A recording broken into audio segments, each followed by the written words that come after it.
Hey, this is Nathan Hanks with the Phi Fic podcast, episode 3 on Frankenstein by Mary Shelley. In this conversation, we have a special guest, Wes Alwan from the Partially Examined Life podcast. He'll be speaking with us along with Daniel St. Pierre and Laura Davis, Mary Claire, and Cezary Baraniecki coming in a little late to the conversation. If you want to find out more about us, you can at Phi Fic Podcast. That's .com or at Gmail. If you want to send us a suggestion for reading or book quotes or anything else, you can do that there. Anyway, I hope you enjoy, and thanks for listening. This is a spoiler. You can't listen to this and not have spoilers.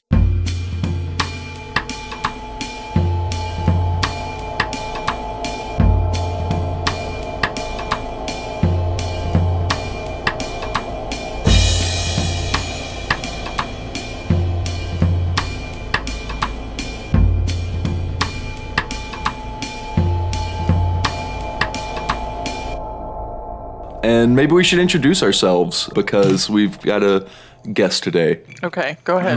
I don't know if we've talked before, except maybe one time, Wes, but I'm Nathan, and I've been running this fiction group for a little while now. Okay.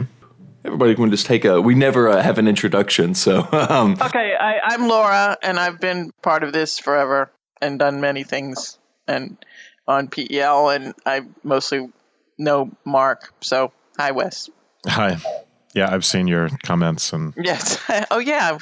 Hey, I'm Daniel. And Mary. hi. I know both of you.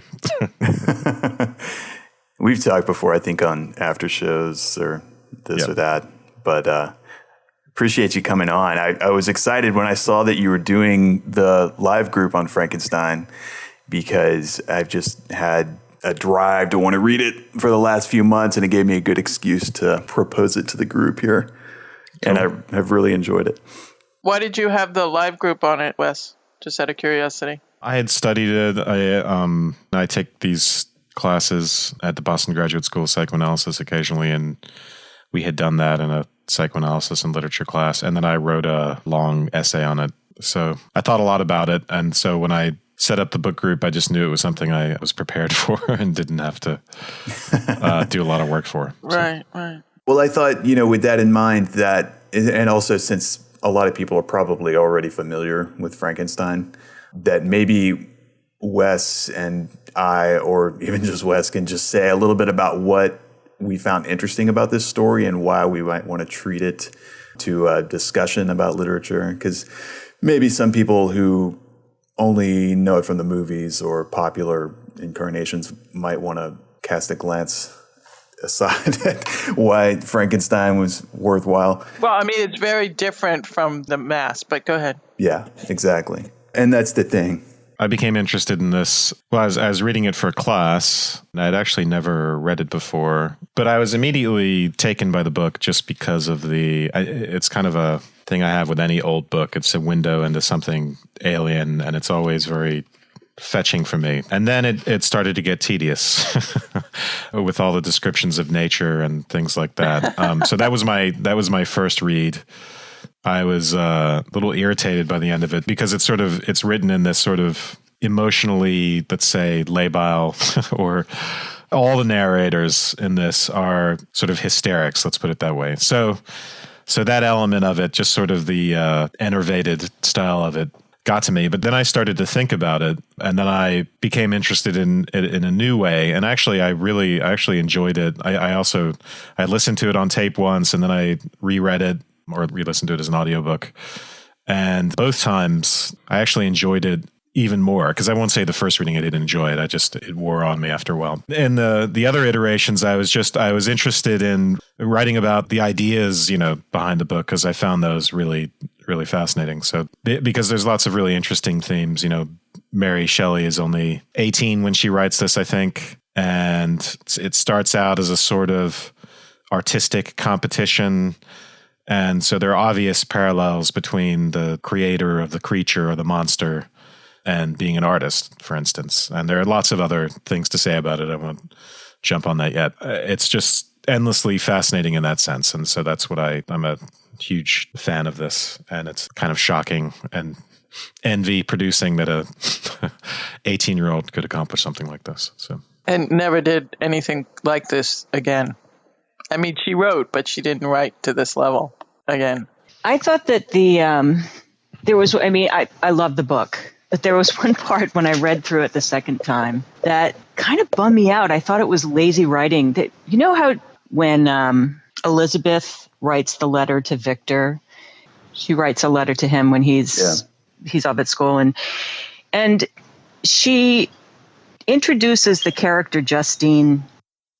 I just thought it was kind of lazy. Like, why wouldn't you just go back and write her in, even as an aside, earlier in the book? Because she goes through all this expository. She actually explains, oh, yeah, of course you remember her, but maybe you don't. So let me give you a little background on her. It was just like, really? That's just lazy.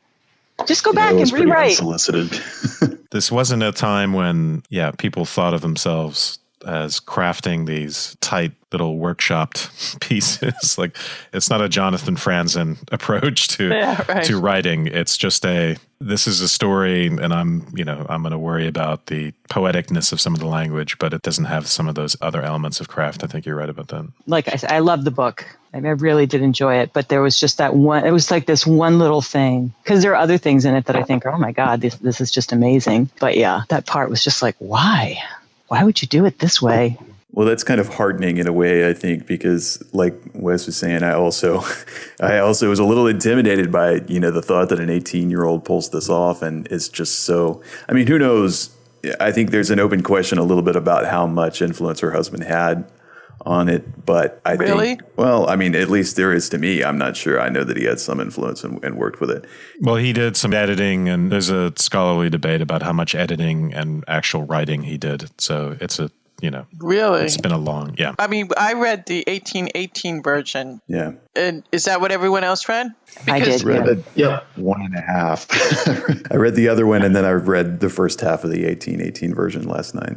Because I haven't read the other one. And so what I've heard or read or whatever is that her husband had more input into the second one. But is that right? Or did he have a lot of input into this first one? I think it was into the first one. Really? Yeah. Oh, that's upsetting. Not only was I amazed, I mean, aside from the concepts, putting aside the structure of the writing, okay, for the moment, because we can find a lot of problems there. The concept is one of the major things has to do with the fact she's a woman. And I know a lot of writing has been done about this, scholarly discussion has been done about this, but that she's a woman and she wrote this story that is male-oriented. And it is. I mean, the monster is a male, obviously. And I know that there are other similarities, like the fact that Victor Frankenstein's mother died young, right? Like Mary Shelley's mother died. So I know that there are similarities like this, but the fact of the matter is that she is this woman who's written this very male-oriented book. And so I know that there's a lot of discussion about the question of the creator and the question of motherhood, the question of giving birth. I mean, all of these things. We can say that the main characters are nominally male, but it's an interesting fact that for all the different narrative layers in the book, they're all written in the same voice, I think. And the characters are, in some sense, indistinct, and I think that's actually thematically appropriate, right? When we think about the monster as sort of a part of Victor.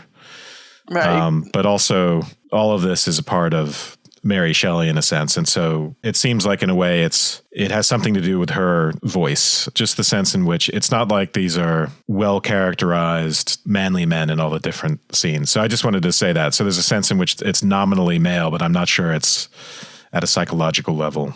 You can think of this as male-oriented, which is up for dispute, but I'm just saying that's something I would put in there. Okay. Also, the fact of editing, I don't think we should be too worried about that because, for instance, any literary novel that goes to an editor, editors take a heavy hand in crafting these things, and I think that's a good thing. It's hard to be a writer in a vacuum. So, for instance, just a recent example, Harper Lee's Go Set a Watchman was recently published, and it's like basically a first draft of To Kill a Mockingbird, but it's a totally different story. So I think we can assume that there was less editing on this than there was with Harper Lee. So, yeah, I certainly don't think that it's anything to lose sleep over. And I think that there's probably a lot of sexism in the idea that people want to come out and say that, an 18-year-old woman wasn't bright enough or talented enough to do this. And of course it was, it was Shelley who wrote it or some shit like that. Who cares?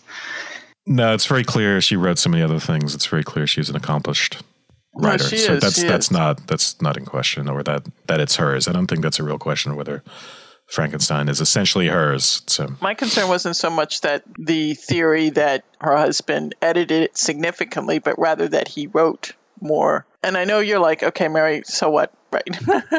And I see your point, but I don't know, just concerned. Because, I mean, it does jump out at people that this book, which is hugely famous and has had this amazing effect in society over all these years, was written by an 18-year-old woman. And so when you tell me that, anyway, we don't have to go on about this. I'm just saying. I wonder if, Daniel, if you have anything that you wanted to add in on top of Wes's there. Well, maybe only that my interest in it kind of came more from a technology and science fiction kind of line of thought. And I just kept hearing more and more about this book from some of the authors that I follow. And I think there was a couple teaching company courses that I listened to lectures on it. And it just really fascinated me. And the idea of, a sort of view on science and technology from that era, that voice and that perspective is very interesting to me because you get a sort of style and a sort of emotional center and, just this perspective on it that I don't think is really around that much today. And if the emotion was a little gushing at times in the book, I think it was palatable to me because of the fact that it's so absent in today's landscape of technology criticism and, maybe some philosophy of science too, and from my limited experience. But, if it went a little bit far on the other end, then, I guess I can live with that a little bit. But I found it just very interesting in the way she was holistic in describing things and the way she brought the emotions and her social sphere and, the outer and the inner into the whole thing without really losing the more rational or the critique of rationalism that is in there, I think, also. And so it was kind of a refreshing voice, and I can see why it's been so influential. And then the form, from what I understood from the professor in that lecture I put in the Dropbox, the form of moving the big reveal, that innovation of moving the big reveal from the ending to the beginning and sort of flipping the whodunit into the broad strokes form that so much science fiction has been built on ever since then is apparently a major innovation that starts right here. And so I think that that's a really interesting thing too that is worth commenting on and kind of giving her credit for, because that's sort of an act of genius and it's something new. So that's interesting to me. And I think it's also, this book to me is more and more relevant now all the time. I think because the individual, even the amateur individual, I think, is more and more empowered in terms of technology and science at their disposal. So you don't necessarily need these big Manhattan projects or anything like that to have, a major impact at a global scale. And so the critique of isolation and that sort of attitude that Victor has when he's creating the creature, I think is very relevant to today, how isolated we are and yet how... You mean that he felt he could do it? Well, information is available like never before. And, in terms of chemistry and biotechnology, in terms of computer programming, in terms of lots of things that make the individual very, very powerful. But we're also isolated in ways that we aren't really prepared for right now, I think. And this book really gives an early kind of window into that mentality, the way that community and a sort of broader social life, a more rich social life, can give a check on that kind of myopic attitude that Victor Frankenstein had. Yeah, and what happens when that's absent. Which resulted in him creating, quote unquote, this monster. Yeah. I see. And also, not just him creating it, but the attitude he took immediately upon its creation, why he was so surprised. Yeah, we should also note that the way he approaches creation, right, is a very impatient way. And so he cuts corners, for instance, because the process of putting together parts of a regular-sized human being is just too difficult. So he creates it's just easy to work with larger parts. So he creates someone who ends up being gigantic. And I think in other ways, we're given the sense that his impatience leads him to, despite the fact that he's so ambitious and he's discovered this way to create life, the execution of that discovery is amazing. But on the execution side, it's hasty and it's a botched job. I think the creature calls himself an abortion at some point. Yeah, he does. So that's an interesting factor here. This contrast between the scale of his ambitions and the sort of paltriness with which he approaches the creative process, and then the fact that he will run away from it. Yeah. Well, we've got a lot of interesting threads here, and I wonder if we could start from just some kind of summary that would get us all on the same page and see if we can fill in the blanks and maybe dive in a little bit from there. Because I know that personally I was taken away with this story of Frankenstein, having only the movies and basically young Frankenstein and, Turner movie classic flashbacks Young to Frankenstein. no matter what I say, do not let me out of this room whenever I go in there. Let me out. But it's incredible, because we've talked about these narrations in narrations, and, it opens with a letter, someone on a ship, and there's not supposed to be ships in Frankenstein. And then you see Frankenstein on a bobsled, Frankenstein's not supposed to be on a bobsled. And, and then you get this story from Victor Frankenstein, and there's almost none of the science present that we see in the Hollywood manufacture, right? There's not the electric instruments, and all of these are just vaguely alluded to. Things like the spark of life was necessary, but there's not a lot of science there in this science fiction. Right. The creature's created the way Facebook was created, in a college dorm, essentially. I've never understood why someone hasn't made a movie of the book. Of the real stuff. Yeah, because it's such a great story. Well, did you see the Robert De Niro version? It's much, much closer. What? A Robert De Niro version? It was also Benedict Cumberbatch in the play that was done in England, and you can find if you search hard enough, a bootleg video of that. There's no official video, of course, but wow. I did not know that. And it was actually turned into a play shortly. It wasn't long after she published this that it was turned into a play. I don't know a lot about the play itself, but I'm pretty sure it significantly diverged even in that first iteration. So, and there's a whole history to how we got to the bolted, the Frankenstein with the bolts coming out of his neck and moving ponderously instead of moving as the creature does in this book, which is very lithely, very I don't know if that's the right word, but quickly and adeptly. Yeah. Right. Did she do the dramatic adaptation herself, or did somebody do that? Someone else did that. I once looked all this stuff up, and now I've forgotten it, of course. All right, so let me ask you this question back to what you were saying, Nathan, about, wait a minute, there's ships? Yeah, right. My question then is, and then you can take off from there, Nathan, is, okay, why, what is the name of the man who's essentially telling the story, who wrote is it Walton? What's his name? Walter. Okay, why was it, in terms of structure, why was it set up this way? And is that tied to the Prometheus thing? Someone had to be there at the end to tell you what happened. There was going to be, Frankenstein was going to die. So someone had to tell the story. Why was he, technically, why was he there? To tell the story. There are I think that one of the big things in this for me, and one of the ways that makes it seem very feminine to me, is the idea of friendship throughout this. There's just this tremendous longing for friendship.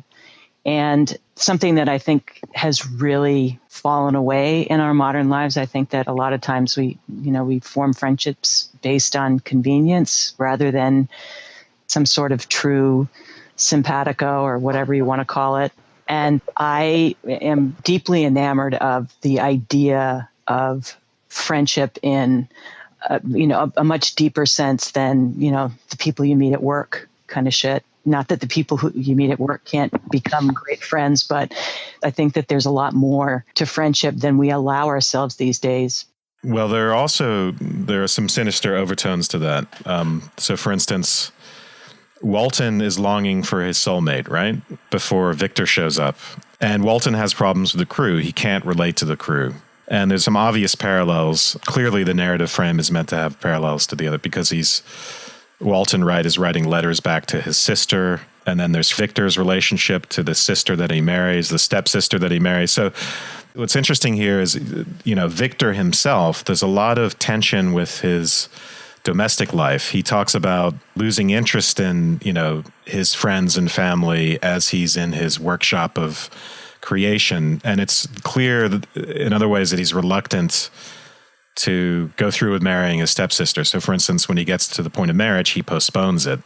He goes off on an adventure, which has to do with the creature. But I think this idea of waiting, there's an idea here of being something to do with this Walton waiting for a soulmate and not being able to relate to his crew that's not quite so wonderful. Meaning that he couldn't relate to his crew because he didn't think anybody was on his level intellectually?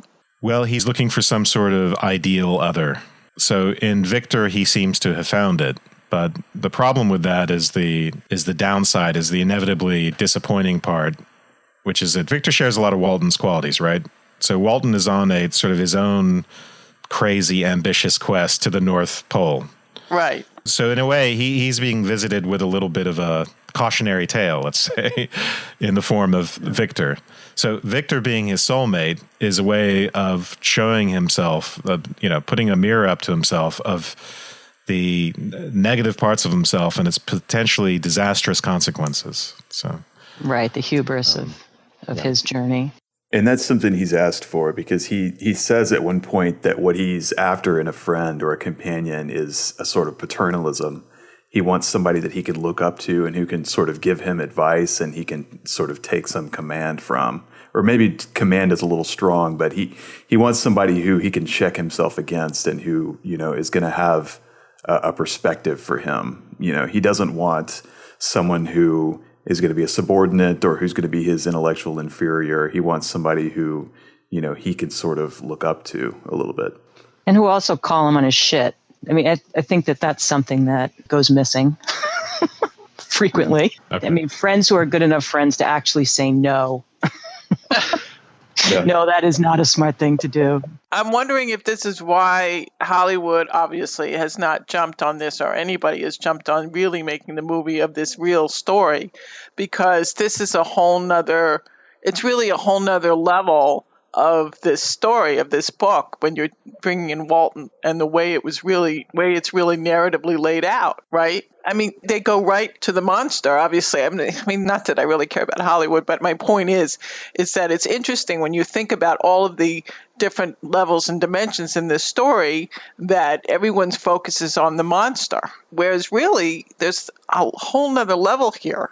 Well, there's a whole lot of padding around the monster, let's say, or it's like think of it as a kind of a containment system.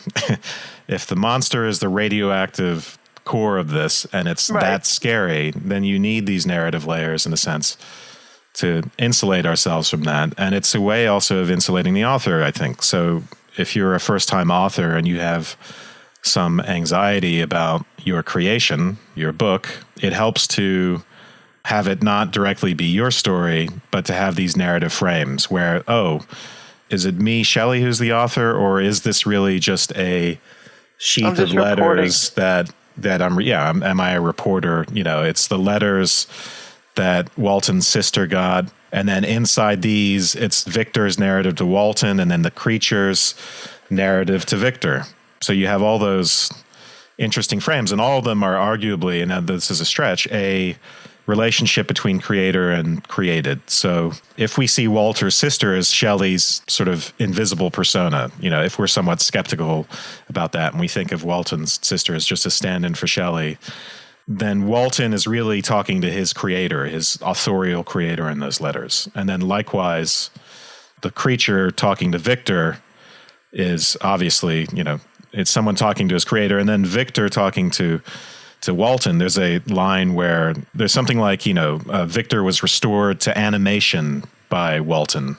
In other words, he's resurrected, he's brought back to life. So this whole idea of being created or having restored to life so each narrative frame sort of repeats this whole creation aspect. So I think that's thematically really important. It's not just accidental that it happens. So. That it's that way. I mean, I may have missed this argument on your part, but I think you were kind of saying it also protects Shelley. Yeah, I think so. And why would she want to be protected? Because it's enormously anxiety producing, or at least in my experience, it is to try and write, to create a monster. to be a creator. And there's the anxiety that it's going to come out to be monstrous, and that it's going to reflect one's own monstrousness if it's too personal. So it depersonalizes it to some extent. Well, it depersonalizes it, obviously, because she's created, I mean, okay, aside from the structure or the structural problem of creating your own work and wanting to protect yourself from whatever it is you're creating, but the fact is she did create a monster within this work. Whether the work itself is a monster itself, but within the writing, she created this monster. And so, yeah, I could see that she'd want to protect herself in a way. She might think that she is the monster. I mean, how can because I'm a writer too, and so you think about these things and you think, how can you conceive something like that? I mean, if it's not within you. Well, there's another aspect to it. I think that anything you create, if you care about it, it can hurt you. It makes you vulnerable. And she knew this very well because her own mother died in childbirth, and she had one child, I think, who was already dead at the time of this novel, and one child, I think, who was dying. So there's a reading of this book, too, that's all about postpartum depression. And it's understandable that she may have been gun-shy about putting anything out into the world that she had an emotional investment in that could come back and hurt her. And in that sense, I think Wes's talk about the insulation of the narratives makes sense to me. And I think that theme of birth runs through the novel, too, in the characters and the guardedness of what one is going to care about and what one is going to allow to make one vulnerable is a running theme. And there are various defenses, I think, that the characters put up against that vulnerability. A huge thing is like Victor's denial, right? I mean, that is his primary defense. It's almost comic, the level to which he's in denial, right? I agree. And it's comic also because of the sharp turn that he makes the minute the creature is born, for lack of a better word. I mean, because he's so driven and is so obsessive in his own sense of agency and power and ability all the way up to that moment. And then it snaps back. And from then on, he spends the entire rest of the novel denying his own power, having fits of being overcome and just throwing his hand across his face and having to be nursed back to health. And, every time anything gets a little thick from then on, he's falling apart. And he just completely denies that he has any culpability. He denies any power to act as the situation progresses. Yeah, as things are getting really bad, he basically takes a vacation to Chamonix. Instead of trying to solve the problem that's essentially going to murder his family, he takes a vacation. Well, I mean, I'm thinking of this postpartum concept you brought up, Daniel, and the idea of giving birth. And I mean, I've done that. And I don't remember after I gave birth feeling that kind of wanting to be in denial of giving birth. Well, she had a miscarriage. But she did have a miscarriage. Did we say that? Yeah. Right. So this idea of the monster being a kind of miscarriage. I mean, he calls himself an abortion, but he could have called himself stillborn just as well. And I think childbirth was probably a little bit more intense in her days. A little, slightly. Yeah. A touch. Yeah. I thought about all that, and I don't know, after a while, I think I just started to feel like the monster was some sort of internalized thing. I mean, I started thinking of it as some sort of internalized thing. Like this is just some sort of, the horrors that we create for ourselves in our own minds. And I kind of stuck with that. At some point, just thought, okay, yeah, you can take it as art, you can take it as children, you can take it, all sorts of things. But I think I got most cozy with the idea that what she was pointing to was, some fear, some sort of, things that we hate about ourselves, the things that we create in ourselves that we hate, that kind of self-hatred and self-loathing. And so that running away seems like a really good idea. Until the monster rears its head again, it's never really going to go away. Well, it's a good idea if you want to see your family members gotten out of the way. If Victor had come to us and told us this story, himself, we might see him as a murderer, a psychotic murderer who's making this stuff up, right? How is it that, his family members are dying one by one, his friends are dying one by one. So that's actually something else the narrative frames do, is they turn what would be a totally unreliable narrator, Victor, into someone reliable, because Walton sees the monster. No, it's not that Walton is entirely reliable, I think, but he's reliable enough that we get this confirmation that the monster exists. But Victor himself, I don't think we could take Victor's word for it that the monster exists. No, because it seems that within the universe of the story, it is some kind of manifestation. I saw the monster as something like, with Walton, and ambition, a drive that was tearing him away from his family and that would ultimately consume him in his isolation. It's the monster that kills his, family, and he doesn't realize it at first. And it slowly takes everyone away from him. First his little brother, and then his friend, and then his, half-sister and wife. And he's unable to have anything, but he also put himself into that position far before he even had a creation. There were letters for him to come back and just awaiting his arrival. And yet his entire pursuit was of the highest aims, to recreate living matter, to be a, creator. And he was looking back through, the arcane at first, and his inspirations were, alchemists that were considered nothing by professors of the science at the time, and then turning his attention, that seemed, by going into the arcane and then going into the contemporary sciences, he was able to come up with something new that hadn't been discovered before.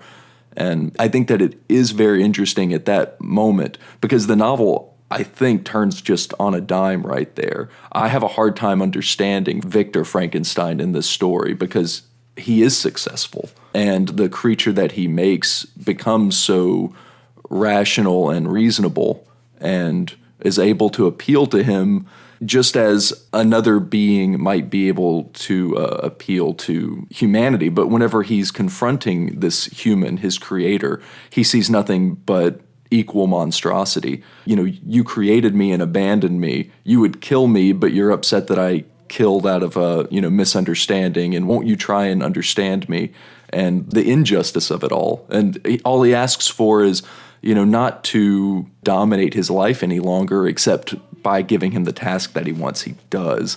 But he wants a partner. He wants someone who can understand his world, and that's where you get the Bride of Frankenstein. That never happens. It's whenever he is able to partially create her with Frankenstein's monster looking over his shoulder, and then he decides to just scatter the whole project and destroy it.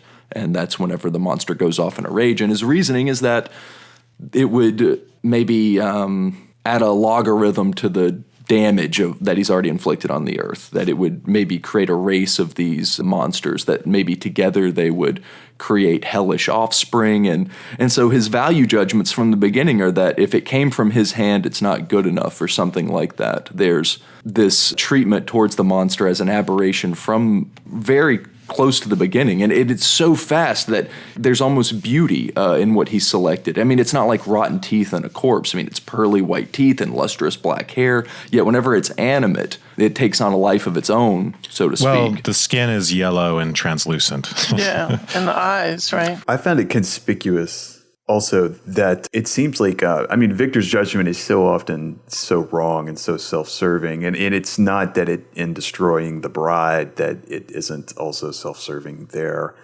But I did find it conspicuous that he's the one who is able to consider that this other living being who he's potentially about to create might also have averse feelings to being created, which for all of the creature's hand-wringing and agony, he seems to fail to consider this creature who's potentially going to be made as anything but a utility for him, a companion for him. It's always directed towards him, which is sort of the mistake that Victor made in creating this creature to begin with, which is ironic because, the creature throughout is a sort of moral voice for this huge vacuum or this huge chasm that is there, this blind spot in Victor's judgment, in his moral sense.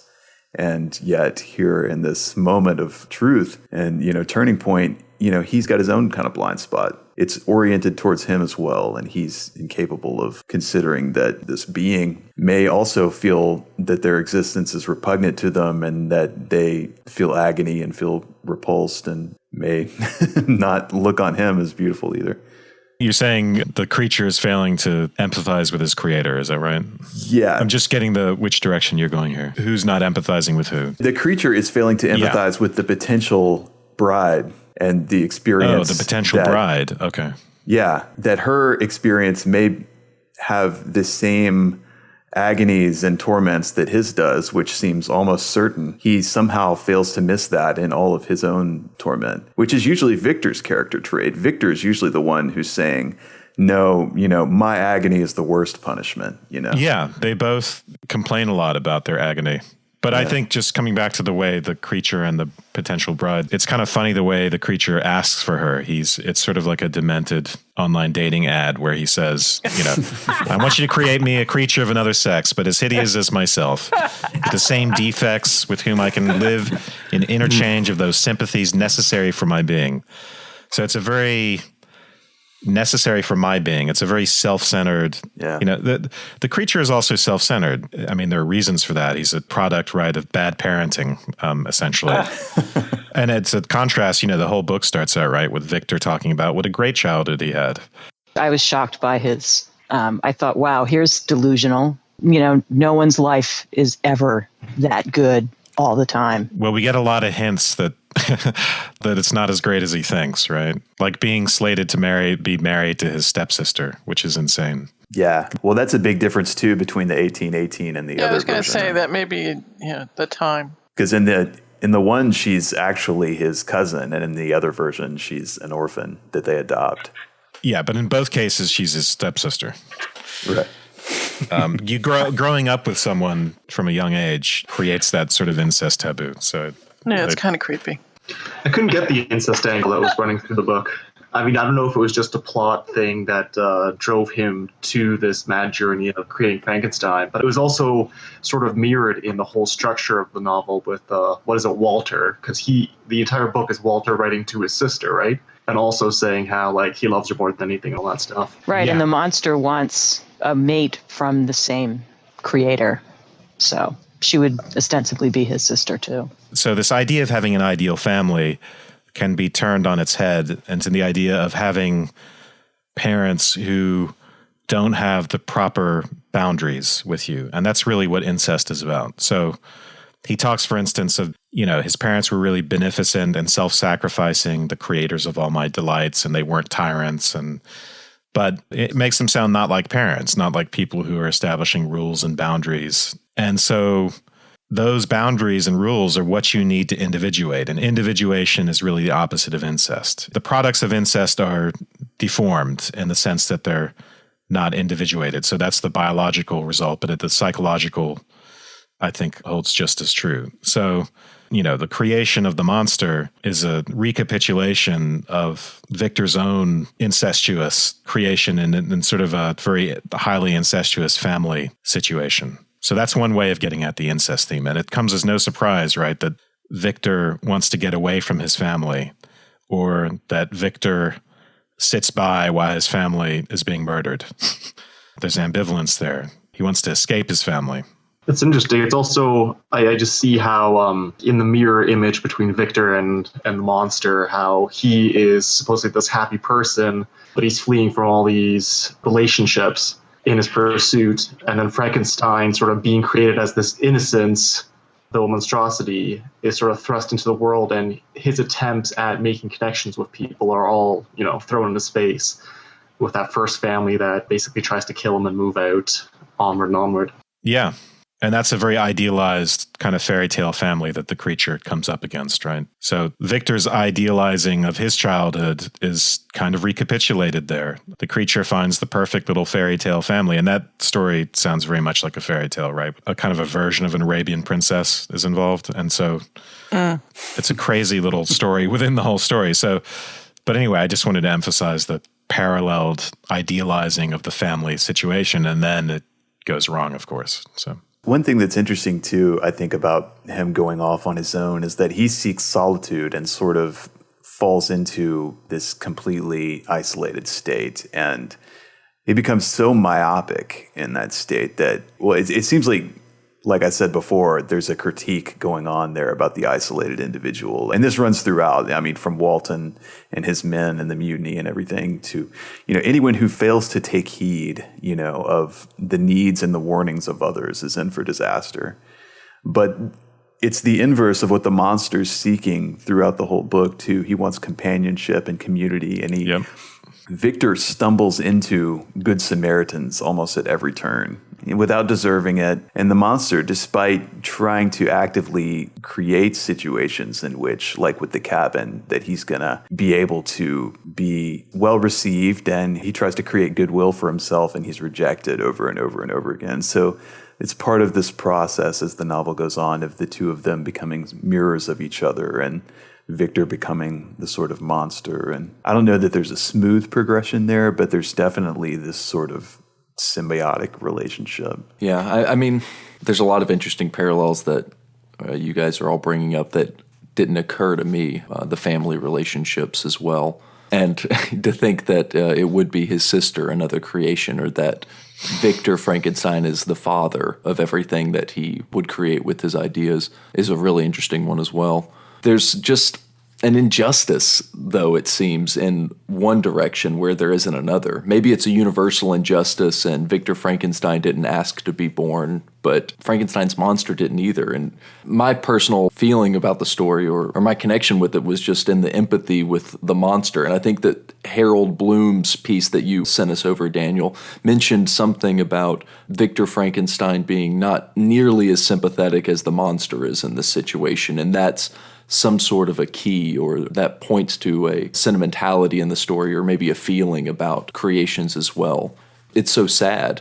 And not only because it's not like he's a monster from the beginning, but he learns that sojourn he has in the woods with the family, and he's watching them through the boards and learning language and learning relationships. And if only he could go there with the blindness on everybody's eyes, like the blind man, and he's able to get affection there, but then everybody comes in and they use their eyes and they see, and everybody screams, and the whole thing is blown apart. And it seems like he was so close to being taken in and cared for by humanity. But I think that fact of his exile or his being spurned is a critique of humanity within this story, because it seems that Victor could have brought him close. I would have loved to have read the story where he nurtures his creation and they can go hand in hand, but it seems that the creation is looked at as a kind of mistake from the beginning. Very quickly, from the moment of life, it's a mistake.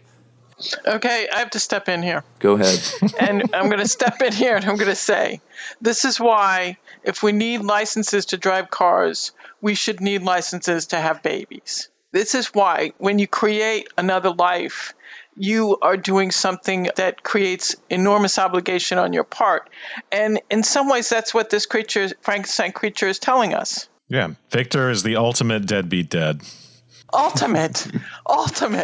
I mean, isn't that what he says? He says, why did you create me? Why am I here? And like you pointed out, at the beginning, he was not murderous. He was just created, right? And then he became murderous because of the way Victor treated him or, refused him. I think you're getting at an important theme, which is, so she calls this, what's the subtitle? The Modern Prometheus. So I was going to say the new Prometheus. But so the Promethean theme is often taken to be this sort of idea of, Prometheus gave fire to mortals, which is essentially ultimately science and technology. So the perils of that. But the Promethean theme is also about the idea of being a creature. And of course, the monster is actually called the creature through much of the novel. And a creature is just someone who is created, and beyond that, as a creature, is subject to all these influences. So who you end up being is a matter of all these different environmental influences, including especially the parents and the early family scene. And there's always the possibility of, if your parents are bad enough, ending up as a monster of some kind. So this is also about a failure to mature, which obviously in Victor failed to mature, which is why he becomes he's a bad parent to himself, and he's a bad parent to the creature, and so the cycle goes on. Yeah. So it's nature versus nurture. Well, here, this is on 104. I think this is the fiend talking to Victor. You're in the wrong. Instead of threatening, I'm content to reason with you. I'm malicious because I'm miserable. Am I not shunned and hated by all mankind? You, my creator, would tear me to pieces in triumph. Remember that, and tell me why I should pity man more than he pities me. You call it murder, but you would destroy your own work with your own hands. Shall I respect man when he condemns me? And I think that's the Promethean mark out a little bit right there as well. He makes it even more condensed, and he offers the way to retrieve it, too. He says, I was benevolent and good. Misery made me a fiend. Make me happy, and I shall be virtuous again. And so he really gets to this way that the external stamps the internal. I thought of Rousseau here, right? Because there's that sort of polarity between isolation and community. And you see sort of when he comes into his own and he's getting the sense of his senses and he's out in the woods eating berries and nuts and stuff, and he's kind of in this natural Edenic state. He's all right, and he's not hurting anybody, and he's not hurting himself. He's not really happy.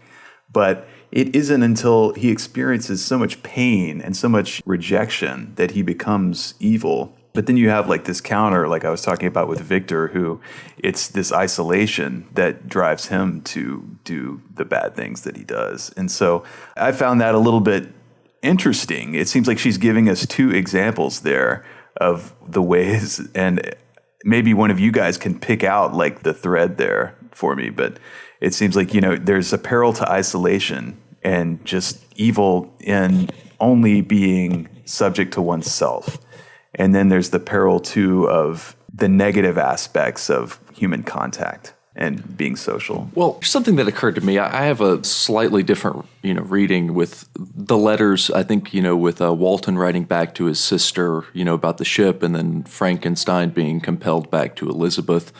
I think that the theme that I see is this kind of going away on your own and desiring to come back or to be in the fold. So from all those perspectives, it looks like you have a woman at home missing someone dear to her and calling him back and wishing that he would be back. And if only they would be back, then things would be right and good. Yet, however, their brother is on a ship in the middle of the Arctic or whatever, and their brother is away, in a castle somewhere doing experiments. And I think what the monster calls out for is by being a single creation, he can really stand in creation's shoes. And what he calls for, what he wants, that community, is something that everybody wants, but it's kind of obscured because everyone around you in society has it to one level or another, and we usually don't see abject loneliness in the way that we do with the creature. And I think that his sympathy is a call toward some kind of humanity. And I think that there's a strong streak of not intellectualism, but anti-knowledge. There's a line on page 31 where he's talking about a lesson that Walton can learn from him. I think this is Victor talking to Walton. He says, "Learn from me, if not by my precepts, at least by my example. How dangerous is the acquirement of knowledge, and how much happier that man is who believes his native town to be the world, than he who aspires to become greater than his nature will allow." And there's a little hope that Victor holds in his heart that he'll be able to rejoin Elizabeth in an afterlife. I don't know if it's explicitly religious, but it seems like he hopes to join her in another world. And what you just read is basically original sin, right? That's what happens when you eat the apple in the garden. You acquire knowledge and you aspire to be God, and he's created something, he's done a godlike thing in creation. I thought that it was interesting. I think it was a little while before that where you get to the part where I've always thought that the ideas of alchemy were hilarious and wonderful. And, of course, they're the basis of, I guess, all of our modern science. But when he gets to the point where science doesn't equal magic, he's really pissed off. Like when his professors tell him, he was like, yeah, right. I know. And then he goes ahead and does it anyway. So this is really interesting, actually, because he wants a shortcut, right? And alchemy, in a way, is that shortcut. And remember, there's that first professor who's basically, look, this is a hard science. Alchemy is bullshit. Okay. And his father also told him alchemy was bullshit. So but he still blames his dad for not saying it strongly enough. Yeah, right. And then he finds the second professor who helps him in a way, because what the second professor tells him is that, yes, alchemy is bullshit, but hard science can be magic too. Even though science is kind of ordinary, I forget the name of the second professor, by the way, but even though science is kind of ordinary, it can produce extraordinary results. And that captures Victor's imagination. And that actually sets him on the path to accomplishing something, because he doesn't do it through alchemy. He does it by discovering that he can use electricity to animate things, which is far-fetched, but it's meant to be, right, an actual mechanistic explanation of things. It's not magic, it's science. So. Well, I also think that alchemy has an importance in the story to, in the first place, inspire his imagination. I mean, he's taken with the possible outcomes of the alchemy, even if they're not fruitful avenues for science. And I think that the physics of the universe here, where a science fiction of actually reanimating matter, I think is borrowed from some kind of sentiment or aspiration of the alchemical. Well, it's grandiose. The alchemy is the grandiose version of things. I'm going to turn lead into gold or whatever it was. And it eschews all the hard work of science in the same way that being a narcissist, a grandiose narcissist, and having these overweening ambitions is a way to short-circuit the hard task of maturation, of growing up, which is another thing I think this is sort of about. It's about ambition as an attempt to short-circuit real maturation, and that's, when you short-circuit maturation as a human being, the growing up process, you get the poor results that you do. So alchemy would be the scientific version of that. So what we talked about, or the difference between aspirations and reality. I think I have a Penguin version. There's a essay at the end of it, and it mentions how her husband talked about poetry as being like a dim version of what the poet actually had in mind. The second that you start to put words on paper, the inspirational magnificence you had in your mind is no longer there. The same way that Frankenstein or the monster is obviously a dim version of what Victor had anticipated. Yeah, and since we were talking about Adam, this is on 92. It's interesting that the monster read Paradise Lost. He says that it really inspired him. He said that, like Adam, I was apparently united by no link to any other being in existence, except that he had come forth from the hands of God, a perfect creature, happy, prosperous, guarded by special care. He was allowed to converse and acquire knowledge from beings of superior nature. But I was wretched, helpless, and alone. Many times I considered Satan as the fitter emblem of my condition. Right. For often, like him, when I viewed the bliss of my protectors, the bitter gall of envy rose within me. And by the way, if you look at Paradise Lost, the creature does talk quite a bit like Satan. That's where I ought to reverse one of my previous, where I talk about, the writing style for the characters, or the dialogue style is all the same. I think actually the creature does talk in the most ornate way, and also just the bitter way he talks is very satanic, and as in Milton Satan. So his big monologue is by far my favorite part of the book. I think it's it's so great. And it's like, well, if humanity's going to turn on me, then I'm going to turn on humanity. It's this really just bold proclamation, with they're on the tundra, I think, right, and the wind's just whipping snow everywhere, and it gets more and more heightened. I think that you get a couple of these moments of their conversations just across the world, after everyone's dead and gone, and they're just, he's just chasing his monster to the farthest reaches where there's no humanity, and almost dying, and then getting, found on the ship, and then, How can this not be a movie? Right? It's so good. And it would blow everyone's mind. I mean, the name Frankenstein doesn't come up until about, 70 pages in or something like that. And it's incredible. It's I think that people would really be surprised at what other realities there are in this story. I think there's a lot of good emotional ones. I think that, again, the monster watching the people through the walls is just heartbreaking. And whenever he's finally turned away, it's just so unfair. I mean, I'm more than the horror of something being created and, oh, look at this zombie that we've unleashed. I really felt my deepest sympathies. And in a way that the Frankenstein movie is not articulate. This monster is just phenomenally articulate, and he's able to put his reason before his creator. All right, stop there. Oh, all right. Okay, stop. I have to say something. I'm going to step in here. Stop the monster love. Are you not on board with the monster love? Yeah, no. No, two things I want to say. First of all, I'm going to read this. I don't know what page it's on because I'm on Kindle and I'm 39%, so whatever. But this is the paragraph that I want to read. Okay, I'm going to read this. Listen, I expected this reception, said the demon. All men hate the wretched. How then must I be hated, who am miserable beyond all living things? Yet you, my creator, detest and spurn me, thy creature, to whom thou art bound by ties only dissoluble by the annihilation of one of us. Your purpose to kill me. How dare you sport thus with life? Do your duty towards me, and I will do mine towards you and the rest of mankind. If you will comply with my conditions, I will leave them and you at peace. But if you refuse, I will glut the maw of death until it be satisfied with the blood of your remaining friends. Yeah. Okay, now... Satiated. Now, is satiated the word in your what- text, or is it satisfied? I'm gonna tell you this, okay?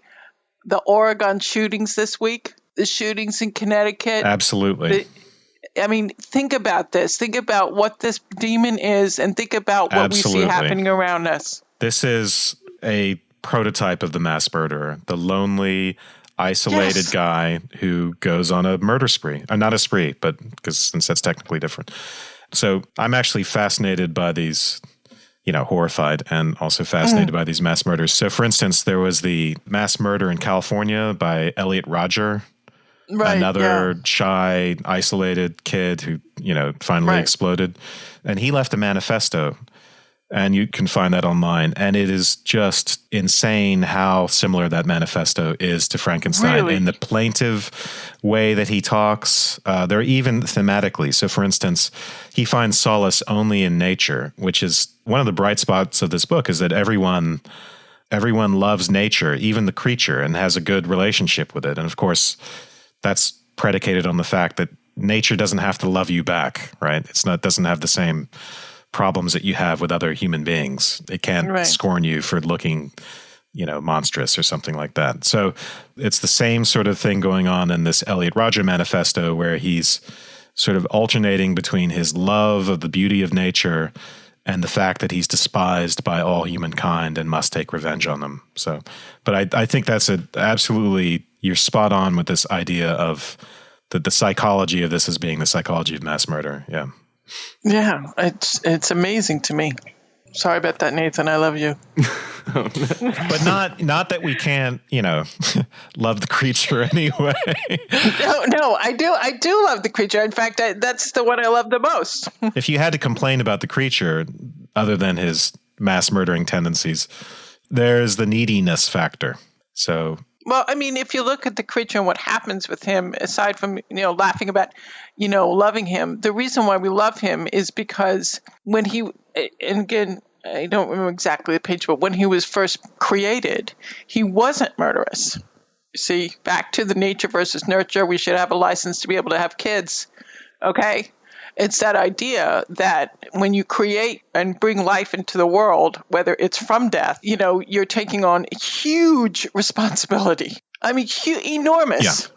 We can blame his parent, Victor, and we can also blame Victor's parents for doing a, supposedly ideal but really terrible job of Victor. But yeah. And also the other concept that's fascinating to me is when you create life, you create death. And here, Victor created life from death, which I sort of find, anyway, it's just little concepts I'm playing with. We should bring up the scene where the dream, you guys remember that? The dream, which dream? So there's a dream about his mother where she... Oh, yeah. Basically, it's something like his mother has died, and it's on her deathbed that she says, well, Elizabeth is going to be the new mother of the family. And Elizabeth, by the way, is the sister. So basically, the mother nurses Elizabeth back to life and then contracts scarlet fever from her. And then so she starts, to die. And then on her deathbed, asks Elizabeth to take over the role of the mother of the family and become wife to Victor. So just more of this incestuous stuff. And then the dream later on, I think he's kissing. Okay, so he's kissing Elizabeth, and then Elizabeth turns into the corpse of his dead mother. And of course, the corpse, there's an obvious parallel between that corpse and the creature, this dead thing You mean when she's killed on their wedding night? No. The dream is him. He kisses Elizabeth, and then Elizabeth turns into the corpse of his dead mother, which is not surprising in that his dying mother said, here's the replacement mother, Elizabeth. So there's this sort of interchangeability. Yeah, and you marry her. There's the interchangeability between the two. And then there's the amplification of the incestuousness of it. Oh, it's not just your stepsister, but now she's also the mater familia. So right. And there's also that just creepy, you're my dolls, and my whole life I've just wanted to, dress you up and marry you. It's gross. You're my little creations. Pop you down the aisle. Yeah. Wait. He's even possessive with Elizabeth, right? When I think they mentioned when he first meets Elizabeth, his mother says, I have a present for you. And he took it literally and just assumed that she was his. His little doll. Oh, Jesus. So the reason why I brought up this dream, I forgot who it was mentioning sorry, I forgot what you were saying exactly about which one? Bringing something inanimate to life. That's Laura who said that. Creating life from death. Remind us of where you were going with that. Sorry. When you create life, you create death. I mean, you do. When you give birth, you're also giving that child death. Okay. Because they're going to die. I see. And then I was just looking at that with the fact that Victor actually created life from death. And also, this grave robbing stuff was very big at that time, by the way, as I understand it. What do you mean? Big people were doing it for the money, not. Yeah, that was, Not for the potential monsters. Not for the potential demons they can create. But that's what I was talking about. I was just looking at the difference between it and just, thinking about the different concepts. But the reality is that when you create life, you create death, even today. Okay, so what I was on was that when you said talking about bringing life from death, I was thinking of the sense in which creating the monster is an attempt to resurrect the mother who has just died. So he starts off on this whole life kick in a very manic way after the death of his mother, as if, even though it's never explicitly said, I'm never going to lose anyone again. No one's ever going to die because I'm going to learn how to bring things back to life. It's like that, what is that short story? The Monkey's Paw, is that what it's called? Where someone has a wish and they can bring their lost loved ones back to life, but then it's horrific. It's sort of that same kind of cautionary tale. So make sure you ask the genie the proper question. Right. Well worded. Yeah. I thought that some of the Christian and slightly stoic overtones were interesting. Just the idea that, passion equals sin. It's somewhere in chapter 3. I too Kindle, so I have no idea where. A human being in perfection ought always to preserve a calm and peaceful mind and never to allow passion or a transitory desire to disturb his tranquility. It's kind of the opposite of my tranquility. I'm only tranquil after I've had some sort of, passion and transitory desire disturb me. So I found that part just like, whoa, okay, let's just have a big dose. Breathe. Yeah. I'm glad you brought that up, though, because last night I was noticing as I was going through, I think anytime you see the words tranquil, calm, or serene, that's a major red flag. Bap, bap, bap, bap. Yeah, and once I started looking for it, I was seeing it over and over and over again. And you see phrases like being excited toward the truth. And anytime there's tumult or violence, it's a sort of uncovering. When he first sees the monster in the lightning storm, he goes from this serene state to this state where nature's becoming more and more violent, and then suddenly the monster is illuminated. And often whenever you see him talking about being calm or serene or tranquil, he's reaffirming his denial of what's going on. And he's seeking out, usually it's in conjunction with him seeking out these natural places which are tranquil in order to sort of get a handle again on his own narrative and his own version of things without interference. And also this use of tranquil in this context is actually somewhat ironic, because what's going on at this stage is that his father has rebuked him for not responding to his letters. So he's neglecting his domestic duties. He's neglecting his duties to his family because he's so obsessively involved with trying to create this creature. So what he says is, so human being in perfection ought always preserve a calm and peaceful mind. So I do not think that the pursuit of knowledge is an exception to this rule, although in his case, it is an exception because he's not tranquil at all. If the study to which you apply yourself is a tendency to weaken your affections and to destroy your taste for those simple pleasures in which no alloy can possibly mix, then that study is certainly unlawful, that is to say, not befitting the human mind. If this rule were always observed, if no man allowed any pursuit whatsoever to interfere with the tranquility of his domestic affections, Greece had not been enslaved, blah, blah, blah. So, and remember the part that one of you quoted where he says, knowledge isn't worth it. Stick to domestic affections. This is one of the fundamental conflicts of the book between knowledge and, the original sin in that, and growing up, which involves the acquisition of this forbidden knowledge, and then domestic affections and the extreme of that, the incestuousness or not growing up, not leaving the family. Of course, what we want to achieve is sort of something in between that, but that's what genuine maturation is. But in this case, Victor has come from this cloying family scene and he's obviously trying to escape it. And now he's neglecting his family and not responding to their letters. And he's obsessed with undoing the loss of his mother by creating this creature. Anyway, I just wanted to mention that about tranquility, because the idea of tranquility here is intimately, so to speak, tied to this idea of domestic affections. And yeah, that passage is on 34, and on 162, there's this: seek happiness in tranquility and avoid ambition, even if it be only the apparent innocent one of distinguishing yourself in science and discoveries. Yet why do I say this? I have been blasted in these hopes, yet another may succeed. I was wondering if, if all of this was just fear of sex. If he's just, seriously, leave it to Mary. But he's going to create a monster. He doesn't have to have sex to create life. He just has to, succeed where the alchemist failed. But he's running away all the time. And yeah, maybe he's running away from, he doesn't want to have this relationship with Elizabeth, despite the fact that he tells us over and over again how much he loves her.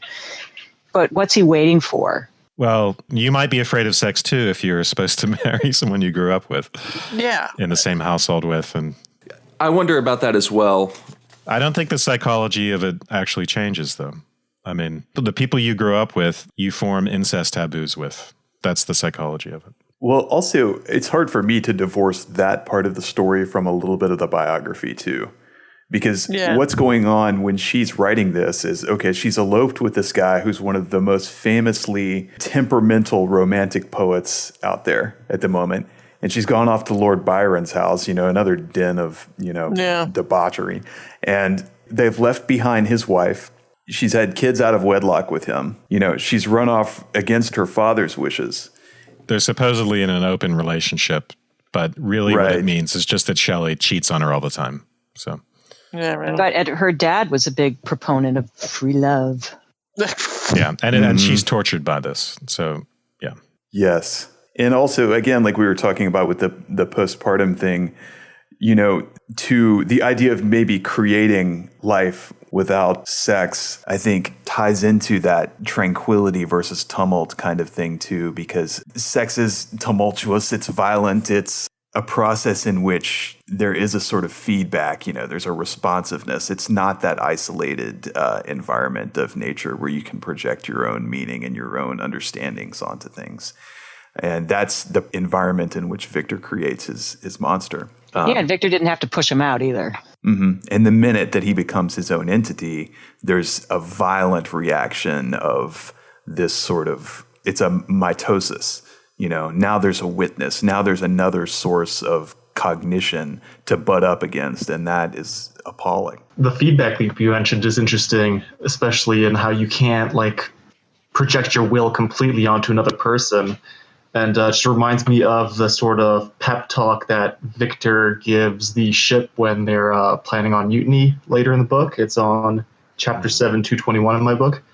There's a whole actually awesome, it's like a page long, and it reminded me of a football coach at halftime, getting the troops up. But I'll just read this one bit. Be men, or be more than men. Be steady to your purposes and firm as rock. This ice is not made of such stuff as your hearts may be. It is mutable and cannot withstand you if you say that it shall not. So in that same sense that he really thinks that he can completely project his will onto nature, And then maybe at this point, being later in the book, he realizes that humans are not made of the same stuff, right?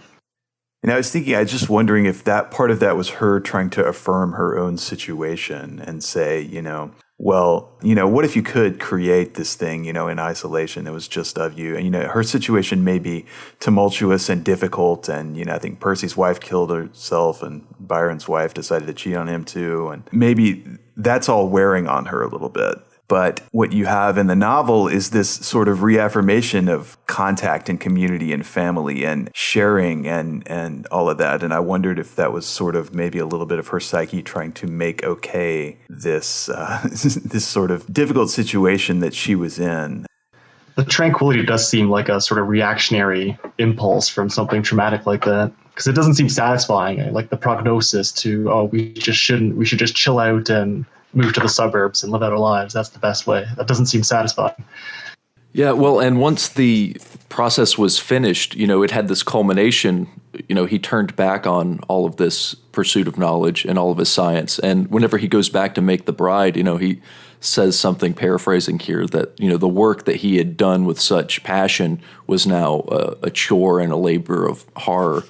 And it seemed like there's this story that this is just a similar relationship, and I'll try and make it a brief anecdote here, but there was this scientist who was working on artificial intelligence or compatibility programs for elder care, and she had, finished her work and had this, kind of sense of accomplishment, only to realize that, to her horror, what she had actually done was create an inhumane distance between people that ought to be cared for in a humane way with this system that she had developed. And so she kind of turned heel on it and went after it this other way. And I think that the dehumanization of science, or a creation wrought completely out of science and knowledge, is a part of the fear here in this book. Isn't that where we are now? Absolutely. Oh yeah, I I think that something like Ex Machina, the movie that came out recently, is a really strong parallel to this in Frankenstein, where someone has, in this case, a rather beautiful monster. Yet at this, well, you'd have to see it, but there is this way in which we are making our creations now. The average person through technology has more creative control, and yet some people are ending up, coming up to the end of what I think Walker Percy, said was the vertical search. There's a kind of leftoverness to life that people are struggling with now, even with all the abilities to create and etc. Yeah, I think that's what Daniel was starting on earlier, right, Daniel? Hey, a quick aside, y'all ought to, Wes wrote a really good paper on Ex Machina, and I think it's at 3 a.m. magazine or something like that, Wes? Yeah, and I'm giving a talk in Boston on it, which I'll try and record. So. Okay, great. Yeah, well, to that end, I thought about Joseph Weizenbaum and his ELIZA program, too. Anybody know about that at all? He was a guy back in I think it was the 70s, early computer programmer, and ELIZA was a therapy program. And basically what it did was it sort of, turned your statements into questions and shot them back at you as a form of interaction. And so you would, say you're unhappy or whatever, and it would say, why are you unhappy? And, it would look for keywords and things and ask you about your parents or something like that too. It was very rudimentary. And he wrote it, not entirely as a joke, but, not serious either, but he was immediately, upon showing it to people like his secretary, sort of aghast at the fact that people took it seriously almost immediately. And despite him showing them the code or his refutations and trying to tell them how it worked, they insisted that it was actually conscious and responding to them. So I think exactly what you're talking about, Nathan, is a fear there that me and Mary were talking about AI a little bit before we started the call. And one of the things I was just about to mention before we start is that one of the popular conceptions is, that we're going to get this big program that's going to, be smarter than all of us and better than all of us and take over the world. But really, to cause a lot of problems, I think Weizenbaum's experience illustrates that you don't need to really have anything all that complicated. You don't need to have success even. You just need to have confusion. And I think that really is the problem that we're running into. And I think Victor's attitude really illustrates that very, very well, because it's this sort of procedural thing, this sort of rational, sort of instrumental reasoning where functionality is the prime motivator. What do you mean by that? He's concerned with whether or not his experiment is going to be a success. And it's ego-driven, certainly. but his attention is, on putting parts together. And it's not until the parts become the whole and that moment of galvanization that it becomes repugnant to him. Well, he wants to be great, right? Yeah, definitely there's that ego. And I think that is important to recognize too. It's at play. And take a look at a TechCrunch Disrupt conference or something like that. I mean, you see it. That entrepreneurial spirit is alive and well, and it takes the form of this technological creation these days in a lot of ways. But I don't think there's a lot of attention given to, what the ends are going to be in the larger networks. It's very compartmentalized. And I think not being compartmentalized is one of the morals of this story, that letting the alloys mix, or letting things mix into the alloys, your family network, your social network, as well as your ambition. Can I say something about the demon? Please talk about demons. Okay. I just want to quote something here from wherever it is inside this Kindle. This is a demon speaking. When I looked around, I saw and heard of none like me. Was I then a monster, a blot upon the earth, from which all men fled and whom all men disowned? And I want to just bring up two thoughts. One, the Elephant Man, and two, Stephen Hawking. My point of bringing them up is this concept that exists within this society, certainly American society, and probably the world, the world, is what you see is all that matters. I'm not saying I agree with that. I'm just saying it seems to be the way it is. But that's not what it is, obviously. Well, it's reflective of a broader problem that we all face. Huge. Which is that there isn't really unconditional love out there for us. So in the creature's case, it's more acute because people value physical appearance and he looks monstrous to them. But all of us have to deal with that on the level of, to win a mate or to win friends and influence people, you have to be able to please them. The Kantian dictum, right, is to not treat people merely as a means to your end. But that doesn't mean that we don't treat people as a means to ends all the time. We treat them as pleasurable if their conversation is pleasurable, or emotional intimacy or sex. Those are all sort of use relationships. Even if we have the decency, treating them not as a means to the end means not having sex with them without their permission, or respecting them, respecting their boundaries, so on and so forth. So I just wanted to bring that up, that the whole problem of deformity and people's reaction to that is actually evocative of a problem that every human being faces. Well, I mean, are you saying every human being faces by nature, or as designed or set up in this society? Is there a society in which people will only treat each other as ends and never a means to an end? Do you know what I'm saying? Yeah, I know what you're saying. And yeah, I know what you're saying. I wonder and I hope. Are you going to hang out with people who you hate? Because they look good? Because they need because they need your company, because otherwise they would be lonely, even if you can't stand them. Isn't that work? Yeah, if I go to the office, sure. Yeah, but then you're compensated. Supposedly. Well, that's actually a pretty interesting comment, though. I mean, aren't the economic bonds standing in for the old sort of religious bonds in exactly that way these days? Good point. Yeah. They force us in together where our own guilt used to. Our own guilt used to. No, come on. Everyone loved church. Yeah. Right. Yeah.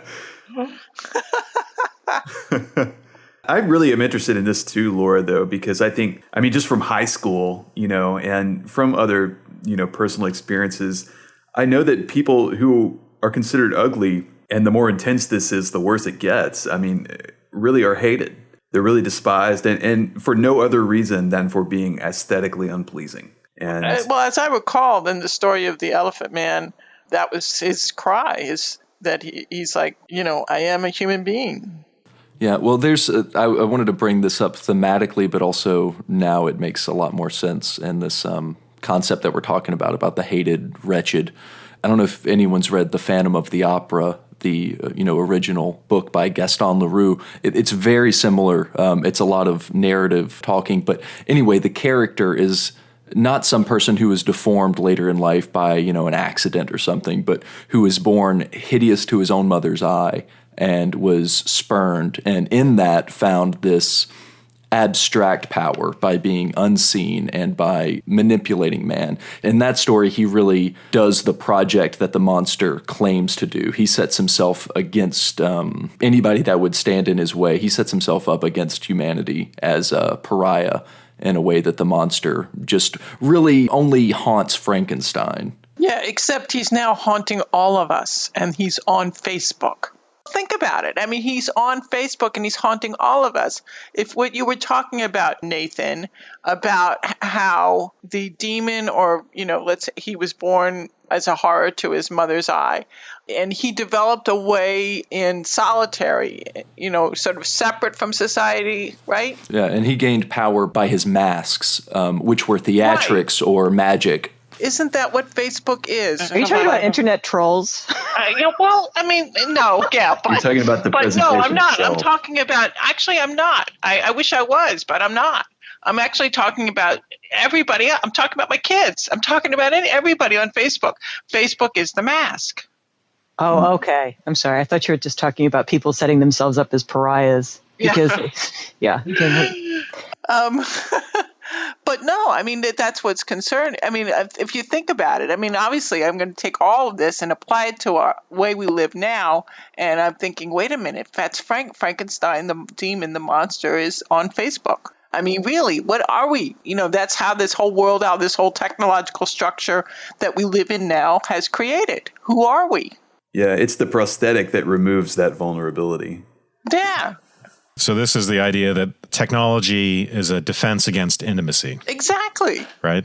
Between human beings. It's really fucked up. So we can use Facebook to be in contact with people without actually being in contact with them, right? It would have been the perfect solution for Victor, who is so torn between wanting to get away from his family. And, but it's really hard to send a text sometimes, too. Yeah. I see something like Facebook more like what the monster would want to do while he's peeking between the boards or talking to the blind father, because Facebook is really this idealized version of your lives, and then you're poking around through these hundreds of other idealized versions of your lives, which in turn makes you feel maybe more like the monster, because it obviously doesn't live up to all the smiling vacation photos that are up there. Very good. Yes. Oh yeah, that's excellent. Yes. Because eventually you do want to go up to the door, right? It's not enough. Well, the monster's sort of stuck at the Facebook level, right? Because people run away when he meets them in person. So. Yeah, and I mean, and that's important, I think, too, to realize that he's not just a murderer. He is a murderer, but if you go into the circumstances of that first death with Frankenstein's brother, he's in the woods alone, and once, after being rejected, he's freshly angered and repulsed by society again. And he sees this kid, and, he wants to have a relationship with this child. He's a child himself. Even though he appears to be a giant man. And the kid starts screaming, and he just wants him to stop screaming about him. And, he just closes his throat to stop him from screaming, and that kills him. And puts the fingerprints where the locket was. Pretty mean. I thought that was interesting. I think he's got more problems than being bad looking, but... Well, I wanted to ask you guys about the theme of responsibility in this novel, too, because there's this question of what Victor is responsible for insofar as the creature acts out. But to me, and religion is in this novel, but it's in it in a very weird way. I mean, there's no real supernatural machinery, as it were, but it sort of raises the question. Then, so where do you see religion in the novel? Well, it's brought in the context of one of the stories. I think it's the story of Felix, right? And the father, is it Safi that he's... Yeah. Okay. Her father, there's a dispute about religion there. She can't marry a Christian, yeah. His daughter. Right. And then also, I think it's Justine, her religious morals are praised as well. And if you're looking for a sort of Jesus figure, I would nominate any of the women in this novel for the most part. I mean, definitely the mother or Justine or Elizabeth. The women are always seem to be depicted in this saintly way. But other than that, the question then becomes, for me, humankind have origins as well. And immediately, if you start to consider the question of the responsibility that Victor has for the creature's actions, you go back to that epigram, which is from Adam, I think, in Paradise Lost. Did I solicit thee to promote me from darkness? It raises the question of humankind's responsibility and, from where we came. And I think there's a question of human nature there. And Paradise Lost is a big referent for this story, but there's another one from Dante that happens when Victor is first meeting Frankenstein, first meeting the creature after he's learned language and seen the cabin and sort of kind of come into his own. And he is scaling this mountain, and there's a sort of direct allusion to the Purgatorio. He's going up to the summit before he sees the creature and hears his tale. And he says, I resolved to go alone to the summit of Montanvert. I remembered the effect that the view of the tremendous and ever-moving glacier had produced upon my mind when I first saw it. It had then filled me with a sublime ecstasy that gave wings to the soul and allowed it to soar from the obscure world to light and joy. The sight of the awful and majestic in nature had indeed always the effect of solemnizing in my mind and causing me to forget the passing cares of life. I determined to go alone, for I was well acquainted with the path, and the presence of another would destroy the solitary grandeur of the scene. And if you've read the Purgatorio, you know that this is like in direct conflict with how it works, right? Because what happens in the Purgatorio is the process of climbing the mountain to the summit where you're then raised up to heaven is a process of conditioning. You're sort of beat into holiness through all of these trials, stones weighing upon your head, and the whole time you're singing songs with other people so that you learn how to cooperate and collaborate. And it's a process of socialization, maybe a sort of growing up, kind of the way Wes was talking about. But in any case, you get the sense that your nature and how you learn to be good and holy is a matter of conditioning, and it's a matter of socializing, and it's a matter of like these outside things coming in and engaging with them. And so Victor's statement that, solitude is what he needs in order to appreciate it is directly antithetical to that. But to me, that gets back to this question of responsibility, because if the things outside of ourselves have so much power over who we are, then that question of responsibility is very complicated, I think. And so I was just wondering if anybody had any thoughts about how that line comes down, from maker to made, and then, the thing that it makes. You mean the responsibility of the creator? Mm-hmm. Well, the sense in which we are the product of influences, right? So when I mentioned before the Promethean theme, according to the myths, Prometheus created humankind. Or he gave us our natures. It kind of varies from myth to myth. And the broader meaning of myths like that, and I think the story is that, we are the product of influences outside of our control. And that the plight of that, like I said, our potential, we can turn out badly. We can become monstrous. We might end up as mass murderers. And then there's the question, which I think is right, is very apt, of... Is your question the extent to which it relieves us of responsibility, or? That's part of it. That's one of them. And, how much agency is there? And, in how much these influences play on our choices? And maybe there's no answer. I don't know. Can you get away from the fact that, the monster, is there any amount of wrong that could have been done to the monster? And I think it's hard to, get an analog with real life, because he really had a shitty life. But is there any point where you, excuse him for his actions? Or even though his creator Victor has to hold partial responsibility for the terrible things that happened, I think you have to give credit to the autonomous nature of human beings, and the ultimate source of responsibility has to be within them, despite whatever wrong happened to them. Otherwise, we can think of some formula like after X amount of trauma, you are allowed to lash out in crazy ways. Right. Well, I think that he's trying to illustrate something about being, maybe more generally, and it's something that Victor, he doesn't go that one further. I think that if you were to allow something like a monster of, a created being, then you would be opening the door to a lot more interesting moral questions. On 161, he's thinking about helping the monster, but he says that my duties towards the beings of my own species had greater claims to my attention, because they included a greater proportion of happiness or misery. Urged by this view, I refuse to help. Well, this is his line of bullshit, right? Because why does he have to produce a fertile female? And the creature never asks him for someone he can reproduce with. He's worried about the monsters reproducing and taking over the world. And he just wanted to mate a friend or someone, right? He just needed a girlfriend. He didn't necessarily want kids. That box was unchecked on his dating profile. But it was the creator's concern that he would reproduce. Well, but the creator creates the female, and presumably doesn't have to create a fertile female. This seems to fall in line with this whole denial thing. It seems like a very thin excuse for not doing the thing that's going to save his family. Does he really care about humanity more than his family? It's very inhuman.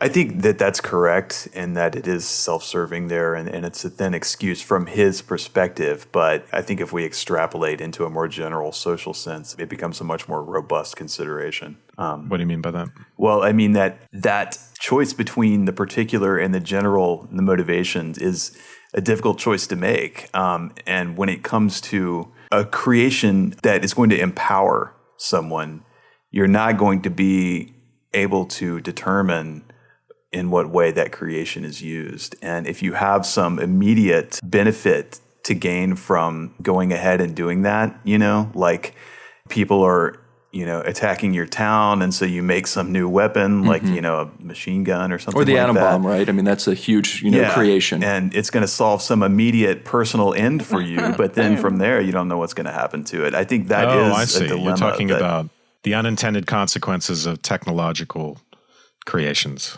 Yeah, I tend to go back to that lens on this because it was sort of how I got interested in this story. So you're saying that there were unintended consequences that he didn't know would happen, and then that kept him from protecting his family? Well, I'm saying that is a personal motivation for him in withholding that information, and he also withholds it from Walton, right, for the same reasons.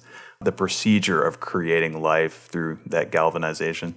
But I think that, if we extrapolate into, away from the story into like today's sort of technological environment, I think it's, that law of unintended consequences is very much relevant. Yeah, I mean, it certainly is. I mean, he would be unethical. I mean, he should have thought about that to begin with, right? Did he know it was going to work? No, he was probably in a fevered pitch, and it was just his imagination was keeping him going. And then whenever he finally gained actual reality with his creation, it changed everything. I mean, but he got sick for like 9 months when he realized what he had created. And there was no indication that he had created a monster or a being that would murder. Oh, exactly. It was just a pitiful creature. To him was the way the guy looked. Yeah, he had a nervous breakdown because it was bad looking. Yeah, it's a bad. And was it really 9 months? Was it really the amount of time of a normal pregnancy? Okay, yeah, I think that was a little bit of an overlay. Yeah. Well, I kind of came out. I didn't mean. I don't know. Yeah, good point. No, it might have been. That's a really good. That would be interesting. It was a while. I have to double check. But it was a while. Clerval comes and nurses him back to health. Right. Yeah, just on that note, also the creature didn't change in appearance, I'm assuming, once he, did his electricity thing. Like he was talking about how it's hideous with yellow skin and black lips and watery eyes. But like that would have been the chunk of flesh on the table before he started. I don't know what he was expecting. Well, I mean, yeah. And plus, I mean, you expecting something nice when you take it out of a grave? Well, he was expecting reanimation. I think that he was expecting that, so this is I don't know if you've ever seen anyone who's died. Been reanimated? Death, very different looking. Yeah. And you think, I watched someone die once, and when she went, it was like there was like this gray pallor that just kind of descended on her. It was so bizarre.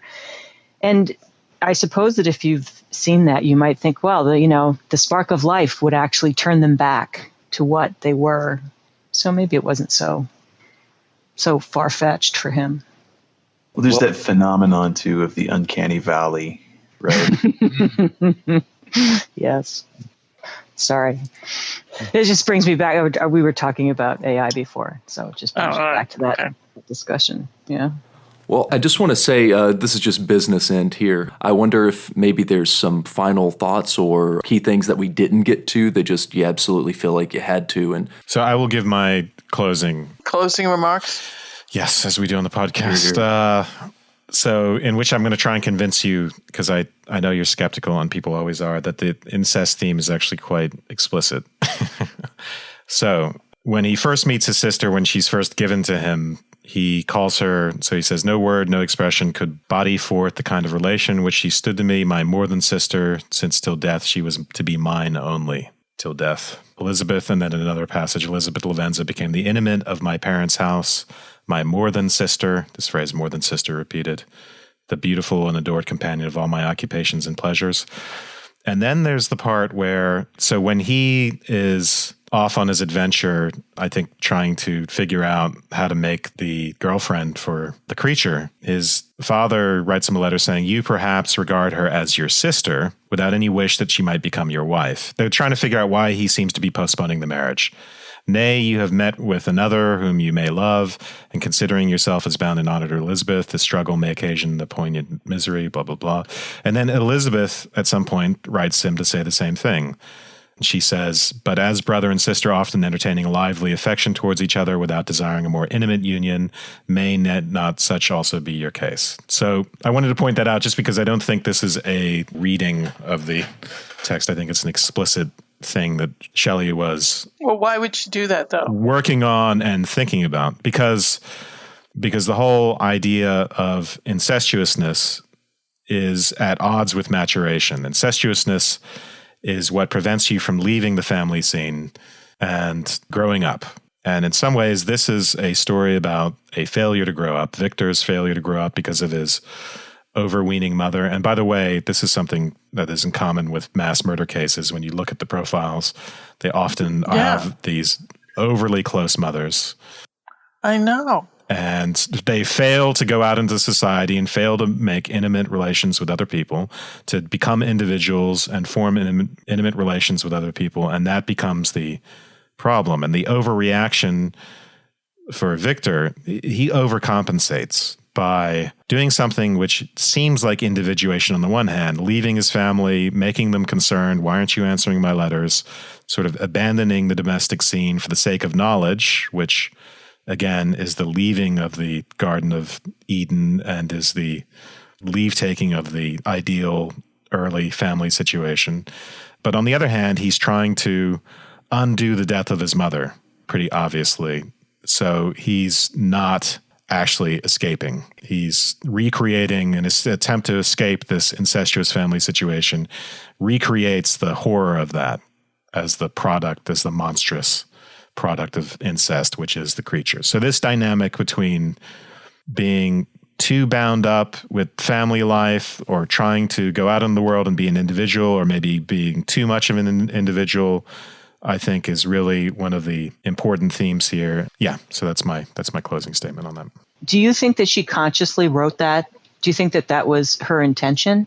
I get the impression this is pretty well thought out. It may not be conscious, but that wouldn't change the validity of the interpretation, because I don't think interpretations require on authorial intention. But the only way this could have been more explicitly incestuous is if it would have been too horrible, because it would have been a brother marrying a sister, and then it doesn't matter what happens after that.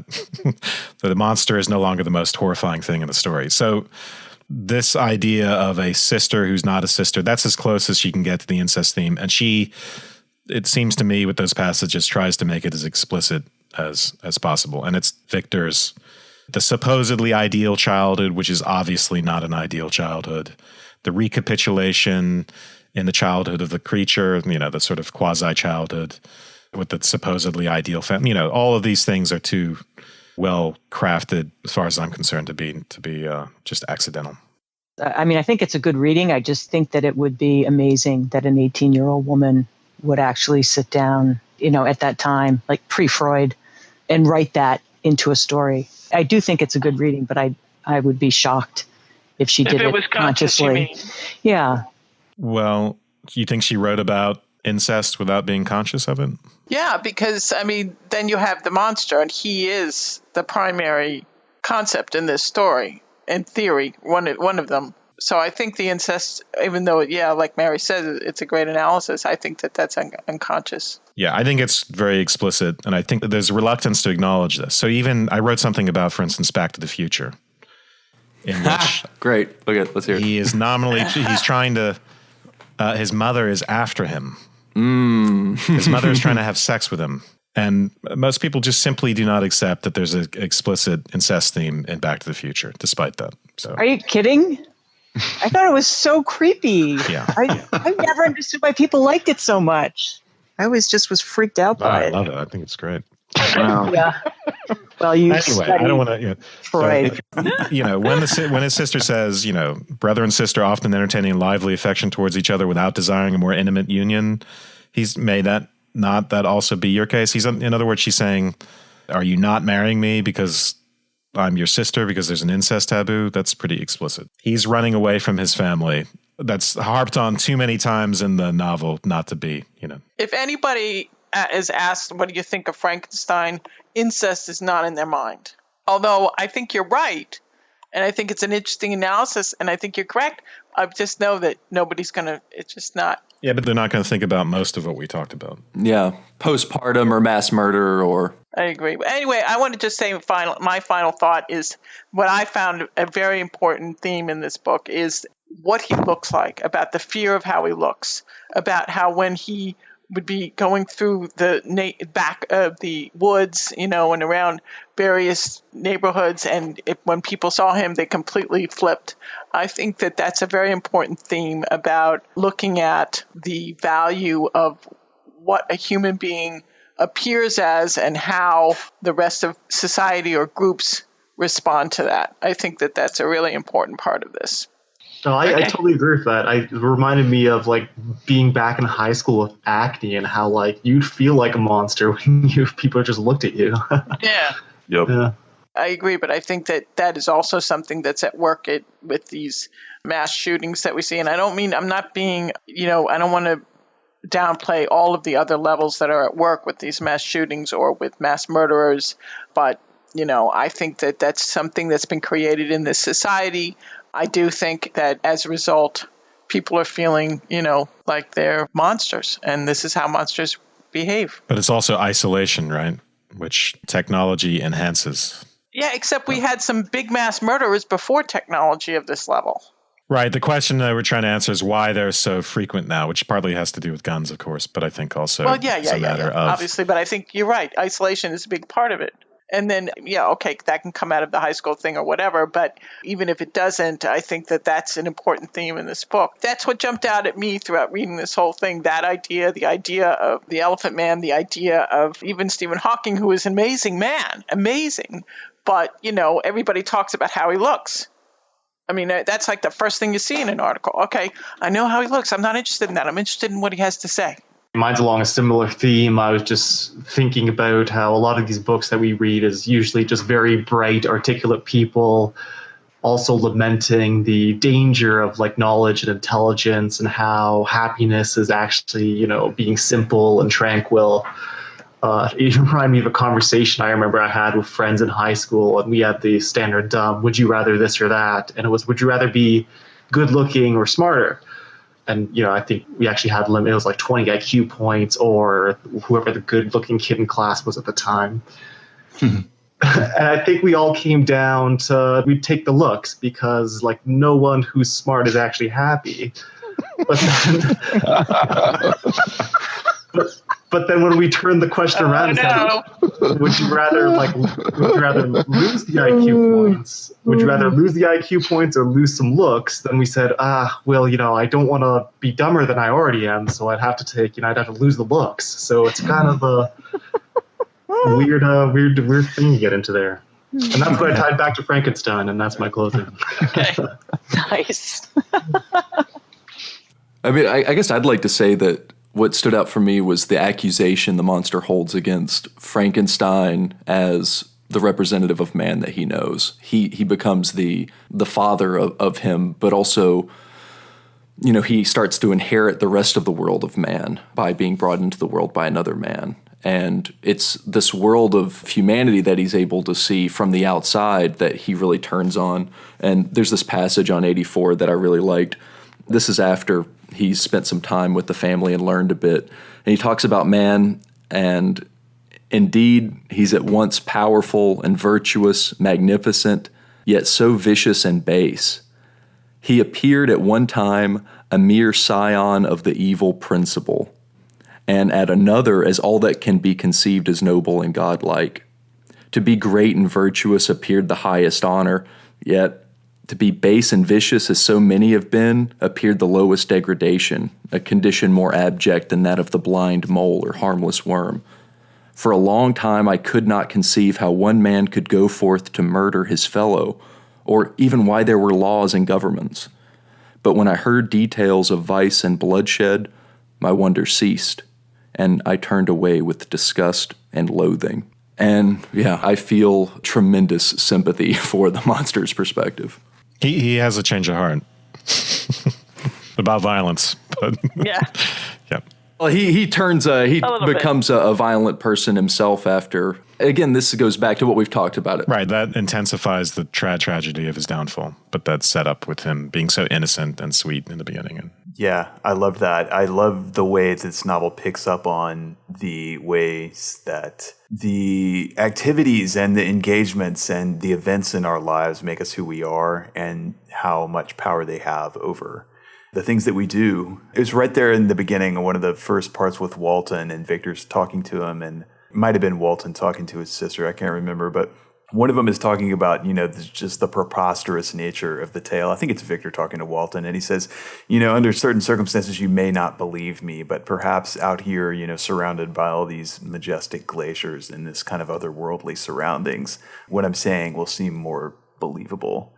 And I just love that right there because it just encapsulates the ways that our surroundings influence just the ways that we think and, what is acceptable and what isn't. And it's just wonderful. And all the things that you guys have said, I just found really interesting and apt as well. My closing pretty much was given at the beginning. I think it's relevant now to our current situation. I mean, lone gunmen are a problem. Obviously, I mean, that amplification of power without the ability to amp up our ethics and our sense of morality and empathy is a dilemma that seems like it's only intensifying. And, guns give you a lot of ability to wreak havoc and kill. And, but I mean, beyond that, we've got, individuals in garages and laboratories with power in genetics and programming and things that would put the destructive power of the Manhattan Project to shame, as the world becomes more and more networked. So I think that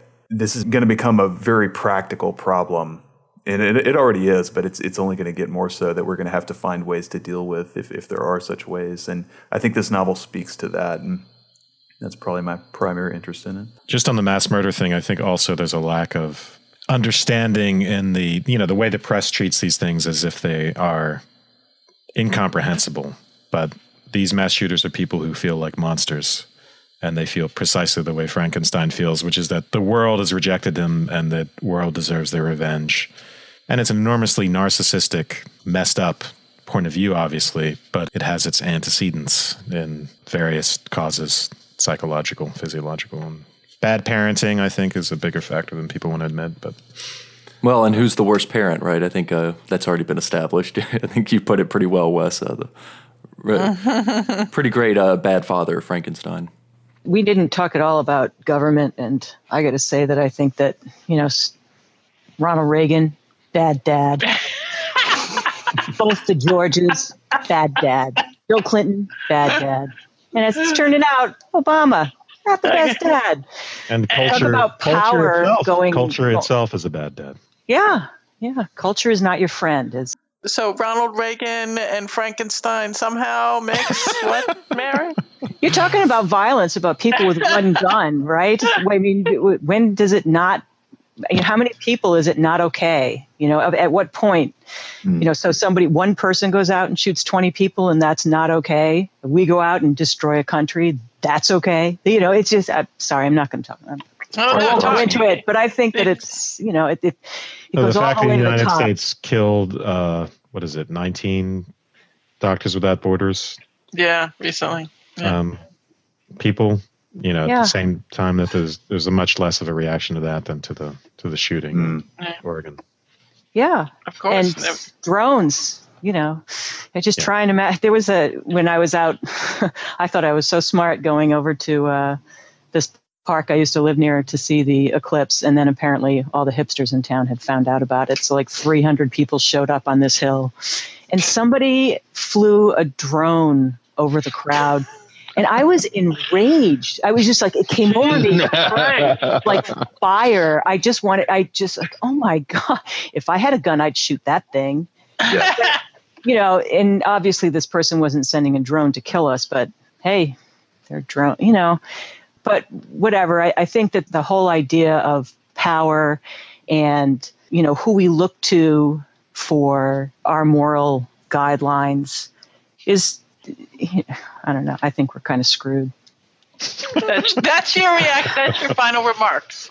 No, my final remarks is that we're monkeys with big brains. Okay. And it always strikes me when I read something that's so heart-wrenching like this, at how close we are to our base natures, how close, it doesn't take much to push us over the edge. And, hey, a drone, I was feeling murderous. So I don't think that I'm that special a case with that kind of thing. I do go back to we're not that far removed from monkeys yet. And it's hubris to think that we can take the kind of responsibility that we would need to take. That Victor Frankenstein took. Yeah. Or that, Oppenheimer took. Anybody. He knows that. He knows that. Or he knew that. Yeah, I know. But still, there is hubris. So, yeah. But I loved it. I love remembering that we're monkeys. Yeah, as always. There's one more thing I'd like to add here, and it's a little bit of spiritualism that I think comes in. It's where Walton is talking to his sister in the letter after Frankenstein's gone, and he talks about, how much in pain he is, and then he just says this, yet he enjoys one comfort, the offspring of solitude and delirium. He believes that when in dreams he holds converse with his friends and derives from that communion consolation for his miseries or excitements to his vengeance, that they are not the creations of his fancy, but the beings themselves who visit him from the regions of a remote world. This faith gives him a solemnity to his reveries that render them to me almost as imposing and interesting as truth. Wow. Bad idea. Also very nice writing. Yes. Well, I'd like to do something just a little bit different here at the end. We're going to be reading Cthulhu by H.P. Lovecraft coming up soon. But I wanted to just, for everybody, if you have any recommendations for another book, just here at the end. I have to say I wrote it in the thing, but Joy of Man's Desiring, which I haven't read in 20 years or something, it's so gorgeous. It's so beautiful if you have time and the inclination. It is well worth it. I'm reading The Handmaid's Tale by Margaret Atwood right now. It's really good. I still want to read 100 Years of Solitude, which we briefly discussed. We will do that. It's one of my favorites. On the subject of isolation and science and all that, I'm reading Matthew Crawford's The World Beyond Your Head, and man, it's the best thing I've read in years. I highly recommend it. Huh. Cool. Are you reading any fiction, Wes? Goethe's Faust for my book club. Yeah. Oh, light reading. Great. Well, it is, it does have a lot of rhyming.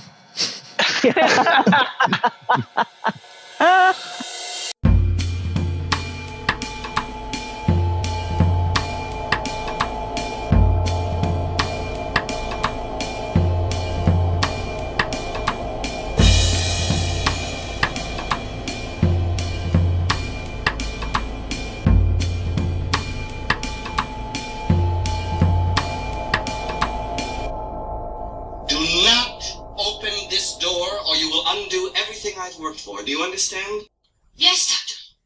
Nice working with you. Let me out. Let me out of here. Get me the hell out of here. What's the matter with you people? I was joking!